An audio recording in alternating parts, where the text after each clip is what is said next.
ആത്മീയ കഥയുടെ പുതിയൊരു അധ്യായത്തിലേക്ക് ഏവർക്കും സ്വാഗതം.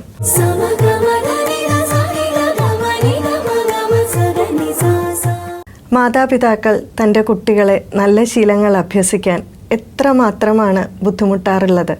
അവർ അവരുടെ വിലപ്പെട്ട എത്രമാത്രം സമയമാണ് അതിനായി നീക്കിവെക്കാറുള്ളത്. എന്നാൽ ഈ കുട്ടികളെ ദുശ്ശീലങ്ങൾ പഠിപ്പിക്കാൻ ആരെങ്കിലും സമയം നീക്കിവെക്കാറുണ്ടോ?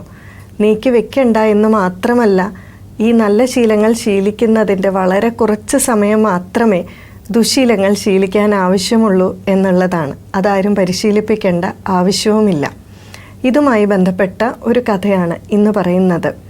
ഒരു കോളേജിലെ യൂണിവേഴ്സിറ്റി എക്സാം നടക്കുന്ന സമയം. കോളേജിലെ എക്സാം നടക്കുന്നതിന് ചില പ്രത്യേക രീതികളുണ്ട്. പണ്ട് കാലത്ത് യൂണിവേഴ്സിറ്റി എക്സാമൊക്കെ നടക്കുമ്പോൾ ഏതെങ്കിലും ഒരു കുട്ടി കോപ്പി അടിച്ചു എന്ന് വിചാരിക്കുക. പലപ്പോഴും ചില അധ്യാപകരുടെ കണ്ണിൽ അത് പെട്ടാലും ആ കോപ്പി ആ കുട്ടിയുടെ കയ്യിൽ നിന്നും പതുക്കെ വാങ്ങിച്ച് തൊട്ടടുത്തുള്ള ജനലിൽ കൂടെ പുറത്തെറിഞ്ഞ് അല്ലെങ്കിൽ അവനെ ഒന്ന് രക്ഷിക്കുക ഒക്കെ പതിവാണ്. ചില അധ്യാപകരിങ്ങനെ പറഞ്ഞു കേട്ടിട്ടുണ്ട്. ഒന്നവനെ കണ്ണുരുട്ടും, ഇനി ഇത് ചെയ്യരുത് എന്ന് മറ്റാരും കാണാതെ ശാസിക്കും. ഇങ്ങനെയൊക്കെയാണ് ചെയ്യാറുള്ളത്. എന്നാൽ ഇന്ന് യൂണിവേഴ്സിറ്റി എക്സാം കുറച്ചുകൂടി കർശനമായിട്ടുള്ള രീതിയിലാണ് നടത്തപ്പെടുന്നത്. എക്സാം നടക്കുന്ന ആ മുറിയിൽ CC ക്യാമറ നിർബന്ധമാണ്. ഇതിൻ്റെ ഒരു സാമ്പിൾ പലപ്പോഴും യൂണിവേഴ്സിറ്റിക്ക് അയച്ചു കൊടുക്കേണ്ടതായുമുണ്ട്.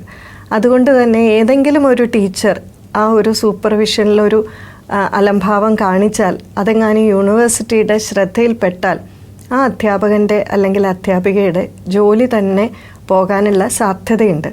അതുകൊണ്ട് തന്നെ ഒരു കോംപ്രമൈസിന് അധ്യാപകർ ഇന്ന് തയ്യാറല്ല. ഏതെങ്കിലും ഒരു കുട്ടി കോപ്പി അടിച്ചാൽ റിപ്പോർട്ട് ചെയ്യാതെ നിവർത്തിയില്ല. അതുകൊണ്ട് തന്നെ ഈ ഒരു നൂലാമാലകളൊക്കെ ഒഴിവാക്കുന്നതിന് വേണ്ടിയിട്ട് അധ്യാപകർ കുട്ടികൾ എക്സാം ഹാളിൽ കയറുന്നതിന് മുമ്പേ ധാരാളം നിർദ്ദേശങ്ങൾ കൊടുക്കും. അതായത്, നിങ്ങളെങ്ങാനും ഈ പരീക്ഷ എഴുതി തോറ്റു എന്നിരിക്കുക. ക്വസ്റ്റ്യൻ പേപ്പർ വളരെ ബുദ്ധിമുട്ടാണ്, നിങ്ങൾക്ക് ശരിക്കും എഴുതാൻ സാധിച്ചില്ല. അങ്ങനെയാണെങ്കിലോ ഏകദേശം ഒരു 6 മാസം കഴിഞ്ഞോ അല്ലെങ്കിൽ 1 വർഷം കഴിഞ്ഞിട്ടോ ഇവർക്ക് സപ്ലിമെൻ്ററി എക്സാം എഴുതാം. എന്നാൽ കോപ്പി അടിച്ച് പിടിക്കപ്പെട്ടാലോ അത് റിപ്പോർട്ട് ചെയ്താലോ പിന്നെ കുറേ കാലത്തേക്ക് ജീവിതം ദുരിതമാണ്. അത് യൂണിവേഴ്സിറ്റിയിൽ റിപ്പോർട്ട് ചെയ്യണം. വീട്ടുകാരറിയും, നാട്ടുകാരറിയും, കോളേജിലുള്ളവരെല്ലാവരും അറിയും. മാത്രമല്ല പിന്നെ യൂണിവേഴ്സിറ്റിയിൽ കുറേ പ്രൊസീജിയേഴ്സ് ഉണ്ട്. അതിൻ്റെ പുറകെ നടക്കണം. യൂണിവേഴ്സിറ്റി അധികൃതരോ ഒരു കോപ്പി അടിച്ച കുട്ടി ആണെന്നറിയാവുന്നത് കൊണ്ട് തന്നെ അവരുടെ ഭാഗത്തു നിന്ന് നമ്മൾ വലിയ കരുണയൊന്നും പ്രതീക്ഷിക്കേണ്ട. ചുരുക്കം പറഞ്ഞാൽ എത്രയോ കാലത്തെ അധ്വാനത്തിന് ശേഷമാണ് പിന്നീട് വീണ്ടും ഈ പരീക്ഷ എഴുതാൻ സാധിക്കുക. മാനസിക നഷ്ടം, സാമ്പത്തിക നഷ്ടം, അല്ലെ, സാമൂഹികമായിട്ടുള്ള ആ ഒരു അപമാനം, സമയനഷ്ടം, ഇതെല്ലാം ഈ കുട്ടിയുടെ ജീവിതത്തിലുണ്ടാവും. അപ്പോൾ ഇതെല്ലാം പറഞ്ഞ് മനസ്സിലാക്കിയിട്ടാണ് മിക്കവാറും കുട്ടികളെ എക്സാം ഹാളിലേക്ക് അയക്കുന്നത്. എന്നിട്ടും ഒരു ബിരുദൻ കോപ്പി അടിച്ചു. ടീച്ചർ ഇത് കണ്ടപ്പോൾ ടീച്ചറിന് പിടിക്കാതിരിക്കാൻ സാധിച്ചില്ല. അതുകൊണ്ട് തന്നെ കോപ്പി പിടിച്ചു. കോളേജിൽ, ഓഫീസിൽ അല്ലെങ്കിൽ എക്സാമിൻ്റെ ഇൻചാർജായിട്ടുള്ള ടീച്ചറിനെ അറിയിച്ചു. അത് യൂണിവേഴ്സിറ്റിയിൽ റിപ്പോർട്ട് ചെയ്യണം. പിന്നെ മാതാപിതാക്കളെ അറിയിക്കണം, അവരെ കോളേജിലേക്ക് വിളിച്ചു വരുത്തണം. ഇങ്ങനെയുള്ള ധാരാളം നടപടിക്രമങ്ങൾ ഇതിനോടനുബന്ധമായിട്ടുണ്ട്. എന്താണെങ്കിലും ഈ കോപ്പി അടിച്ച കുട്ടിയുടെ അച്ഛനെ വിളിച്ചു വരുത്തി. അപ്പോൾ ആ ഡിപ്പാർട്ട്മെൻറ്റിലെ HOD കാര്യങ്ങളെല്ലാം അവതരിപ്പിച്ചു. അപ്പോൾ മറ്റ് അധ്യാപകരും എല്ലാവരും ഇരുന്ന് ഇത് കേൾക്കുന്നുണ്ട്. ആ അച്ഛൻ ഇതെല്ലാം കേട്ട് അതിന് ശേഷം ചോദിച്ച ചോദ്യമാണ് അവിടെ ഉണ്ടായിരുന്ന എല്ലാവരെയും ഞെട്ടിച്ചത്. ഇതെല്ലാം കേട്ടതിന് ശേഷം ആ അച്ഛൻ ചോദിച്ചു, കോപ്പി അടിക്കുന്നത് എന്ന് പറയുന്നത് ഇത്ര വലിയ അപരാധമാണോ? നിങ്ങളുടെ പ്രിൻസിപ്പൽ ഒരു കാലത്ത് കുട്ടിയായിരിക്കുമ്പോൾ കോപ്പി അടിച്ച് കാണില്ലേ? നിങ്ങൾ HOD ടീച്ചർ നിങ്ങൾ സ്കൂളിൽ പഠിക്കുമ്പോൾ കോപ്പി അടിച്ചിട്ടില്ലേ? ഇവിടെ ഇരിക്കുന്ന ഈ അധ്യാപകരൊന്നും ഒരിക്കലും കോപ്പി അടിച്ചിട്ടില്ല എന്നാണോ പറയുന്നത്? ഞാൻ സ്കൂളിൽ പഠിക്കുമ്പോൾ കോപ്പിയൊക്കെ അടിച്ചിട്ടുണ്ട്. അതുകൊണ്ട് എൻ്റെ മോൻ ചെയ്തത് വലിയ അപരാധമായിട്ടൊന്നും എനിക്ക് തോന്നിയിട്ടില്ല. നിങ്ങൾ എന്തിനാണ് അവൻ്റെ ഒരു ജീവിതം കളയുന്നത് എന്ന്. സത്യം പറഞ്ഞാൽ ഇങ്ങനെ ഒരു സംഭവം അവിടെ ഇരിക്കുന്ന അധ്യാപകരുടെ എല്ലാം ജീവിതത്തിൽ ആദ്യമായിട്ടായിരുന്നു. അവരെല്ലാം ആദ്യം തന്നെ മനസ്സിൽ വിചാരിച്ചത് ഈ കുട്ടി കോപ്പി അടിച്ചില്ലെങ്കിലേ അത്ഭുതമുള്ളൂ എന്നാണ്. നമ്മൾ നാടൻ ഭാഷയിൽ പറയാറില്ലേ, 10 ഗുണം 10 ഗുണം. അതായത് ആ അച്ഛൻ്റെ ചിന്താഗതി ഇങ്ങനെയാണെങ്കിൽ പിന്നെ മകൻ കോപ്പി അടിച്ചില്ലെങ്കിലല്ലേ അത്ഭുതമുള്ളൂ. വീട്ടിലെ പല സാഹചര്യങ്ങളും മാതാപിതാക്കളുടെ ചിന്തകളും കുട്ടികളെ എത്രമാത്രം സ്വാധീനിക്കുന്നു എന്നുള്ളതിൻ്റെ ഏറ്റവും നല്ല ഉദാഹരണമാണ് ഇത്. കുട്ടികൾ പലപ്പോഴും വിചിത്രമായിട്ടുള്ള രീതികളിലൊക്കെ പെരുമാറാറുണ്ട് ക്ലാസ്സുകളിലൊക്കെ. എന്നാൽ അവരുടെ വീട്ടിലേക്ക് പോയി കഴിഞ്ഞാൽ അവിടുത്തെ ജീവിത സാഹചര്യം, ഒരുപക്ഷെ അച്ഛനും അമ്മയും തമ്മിലുള്ള ബന്ധത്തിലെ വിള്ളൽ, അല്ലെങ്കിൽ അവർ ഡൈവോഴ്സ്ഡ് ആയിരിക്കും. ഇങ്ങനെയുള്ള ജീവിത സാഹചര്യങ്ങൾ കൊണ്ടാണ് ഈ കുട്ടികൾ ഇങ്ങനെയൊക്കെ പെരുമാറുന്നത് എന്ന് നമുക്ക് നല്ല രീതിയിൽ കാണാൻ സാധിക്കും. അതുകൊണ്ട് പ്രത്യേകിച്ചും നമുക്കൊക്കെ ചെയ്യാൻ സാധിക്കുന്നത്, അതായത് നല്ല ഒരു തലമുറയെ വാർത്തെടുക്കണമെങ്കിൽ ചില ദീർഘദൃഷ്ടിയോടുകൂടി കാര്യങ്ങൾ ചെയ്യണം.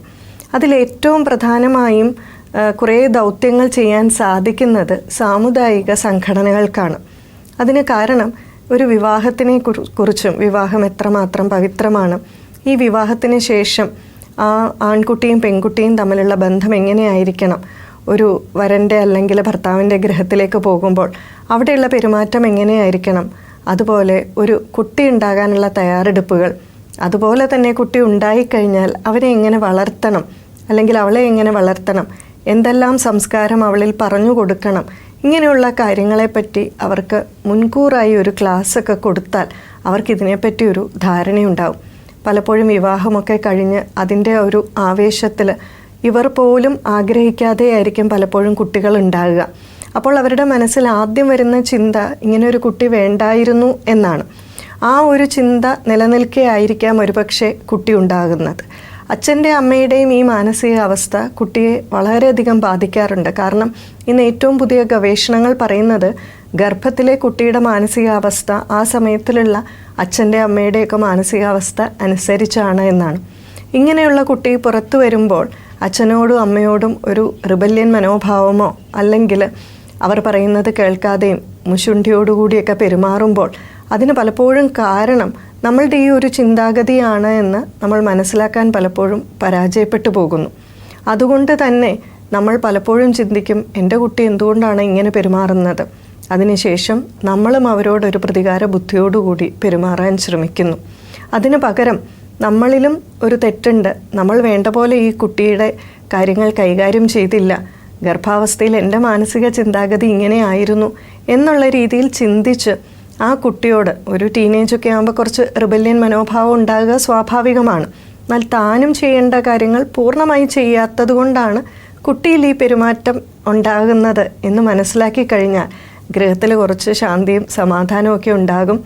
ഒരു പക്ഷേ ഈ കുട്ടി കുറച്ചുകൂടി വളർന്ന് വിവാഹമൊക്കെ കഴിച്ച് അവനൊരു അച്ഛനോ അമ്മയോ ഒക്കെ ആകുമ്പോൾ ഒരു പക്ഷേ അന്ന് തൻ്റെ അച്ഛനും അമ്മയും പറഞ്ഞത് എന്തുകൊണ്ടാണ്, അതെന്തുകൊണ്ട് താൻ അനുസരിച്ചില്ല, അതിൻ്റെ മൂല്യം എന്താണ് എന്ന് ഒരുപക്ഷെ അവന് മനസ്സിലാക്കാൻ സാധിക്കും.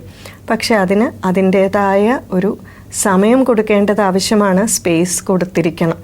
അല്ലാതെ പെട്ടെന്ന് നമ്മൾ ഒരു സുപ്രഭാതത്തിൽ ഈ കുട്ടിയുടെ സ്വഭാവം മാറ്റിയെടുക്കാമെന്ന് വിചാരിച്ചാൽ അതത്ര എളുപ്പമല്ല. കാരണം ഗർഭാവസ്ഥ തൊട്ട് ആഴത്തിൽ വേരോടിയ ഒരു സംസ്കാരമാണ്. അത് മാറ്റിയെടുക്കാൻ അതിൻ്റേതായ സമയം വേണം. അതുകൊണ്ട് തന്നെ മാതാപിതാക്കളുടെ ചിന്തയും അവരുടെ പ്രവൃത്തിയുമെല്ലാം തൻ്റെ കുട്ടിയെ ബാധിക്കും, തീർച്ചയായും ബാധിക്കും, അതവരുടെ ഭാവിയെ തന്നെ ബാധിക്കും എന്നുള്ളത് മനസ്സിലാക്കി വേണം നാം നമ്മളുടെ കുട്ടിയെ വളർത്താൻ. ആത്മീയ കഥകളുടെ ഈ ഒരു ഭാഗം ഇവിടെ പൂർണ്ണമാകുന്നു. മറ്റൊരു കഥയുമായി വീണ്ടും കാണാം. നമസ്കാരം.